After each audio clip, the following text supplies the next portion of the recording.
Praise the Lord. எப்படி இருக்கிறீங்க? சங்கீதம் 119 8ஆம் வசனம் சொல்லுது, உம்முடைய பிரமாணங்களை நான் கை கொள்ளுகிறேன், என்னை ஒரு நாளும் கைவிடாதேயும். ஹல்லேலூயா. இந்த உலகத்துல நம்ம வாழும்போது சில வேலைகளில மனிதர்களுக்கு அவங்களுக்கு விருப்பமானதை நம்ம செய்யாமல் இருக்கும்போது அவங்க நம்மளை கைவிட்டுடுவாங்க.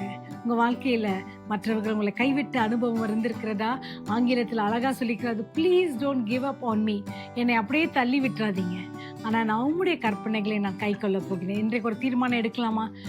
லார்ட், உம்முடைய கற்பனைகளை நான் கீழ்ப்படிய போகிறேன். ஜெபிக்கலாம். அன்பின் தகப்பனே, இந்த நாள்ல நாங்கள் ஒரு முடிவு இருக்கிறோம். இந்த நாள் முழுவதும் உம்முடைய வசனம் எங்கள் காதுகளில் தொனித்து கொண்டே இருக்கட்டும். உம்முடைய சித்தத்தை மட்டும் அறிந்து அறிந்து நாங்கள் நடக்கும்படிய கிருபை தாரும். எங்களை ஒரு நாளும் கைவிடாதேயும் ராஜா. பொறுப்பெடுத்து காத்துக்கொள்ளலாம். In Jesus name we pray. Have a blessed day. ஏனென்றால் அவர் நம்மை ஒருபோதும் கைவிடவே மாட்டார். ஹல்லேலூயா. Be blessed.